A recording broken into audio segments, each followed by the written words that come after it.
তো বন্ধুরা চলে এলাম আরো একটা নতুন মিনি ব্লগ নিয়ে। তো আজকে আমি কোথায় যাচ্ছি কি করব সব এই ভিডিওর মিডিলে বলবো। তো তোমরা ভিডিওটা স্কিপ না করে পুরো এন্ড অবধি দেখতে থাকো। তো ঘর থেকে বাইরে বেরিয়ে দেখলাম আমাকে ভালোবাসার কিছুজন আমাকে দেখে এলো। তো ওদের একটু সেবা দিয়ে মাকে টাটা করেই বেরিয়ে পড়লাম। তো এখান থেকে মিনি বাস ধরে দুর্গাপুর স্টেশন গেলাম।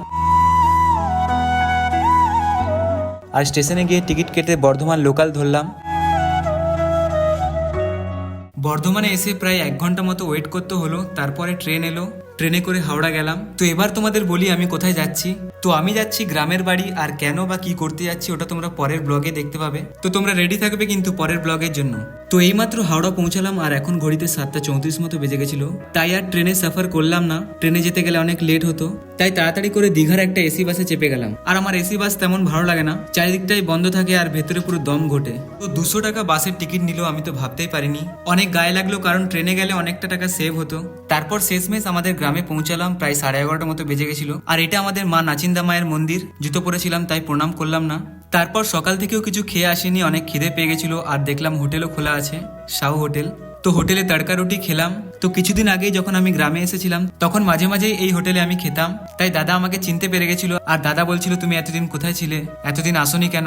আমি বললাম দাদা আমি এখানে থাকি না, এখানে আমাদের গ্রামের বাড়ি, আমি মাঝে মাঝেই আসি। তো খাওয়ার পরে অনেক রাত হয়ে গেছিল, ভাবছিলাম ঘরে কি করে যাব। তো ওপরবেলা ঠিক আমার সাথে আছে, কিছু না কিছু ম্যানেজ করে দিয়েছে আমার জন্য। তো আমাদের গ্রামে নামান্ডিয়া বলে একটা জায়গা আছে, ওখানে একটা দাদার মোবাইল রিপেয়ারিং এর দোকান আছে। তো ওই দাদাটার দোকানেরই পার্সেল যাচ্ছিল এই টোটোতে। তো আমাকেও লিফট দিয়ে দিল। তো যেতে যেতে রাস্তায় শিয়াল মামার সঙ্গে দেখা হয়ে গেল। আর রাস্তায় খুবই শিশির পড়ছিল। আর বলতে বলতে আমি পৌঁছে গেলাম।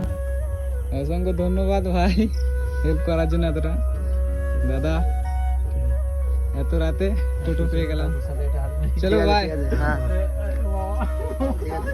তো পৌঁছাতে পৌঁছাতে প্রায় 12:15-20 বেজে গেছিল। আর চারিদিকেই ঘুটঘুটে অন্ধকার। আর আমি ভাইপোকে বলেছিলাম আজকে আমি ভাইপোদের ঘরে ঘুমাবো, বিছানা করে রাখতে। এটা ভালো তো। তো বিছানা রেডি করে একটু ঘুমিয়ে পড়েছিল। তো আমি ওকে গিয়ে উঠালাম। আমার জন্য আমার ভাইপো কত সুন্দর করে বিছানা করে রেডি করে রেখেছে দেখো। ভাইপো তোকে অসংখ্য ধন্যবাদ আমার জন্য এত কিছু করার জন্য। তো অনেক জার্নি করে এলাম, এখন ঘুমাবো। তো ভিডিওটা এতটাই, দেখা হচ্ছে নেক্সট ভিডিওতে। আর সবাই ভিডিওটা লাইক কমেন্ট শেয়ার করে দেবে, আর চ্যানেলটা সবাই সাবস্ক্রাইব করে রাখবে। নেক্সট ভিডিও কালকেই আসবে, সবাই রেডি থাকবে কিন্তু।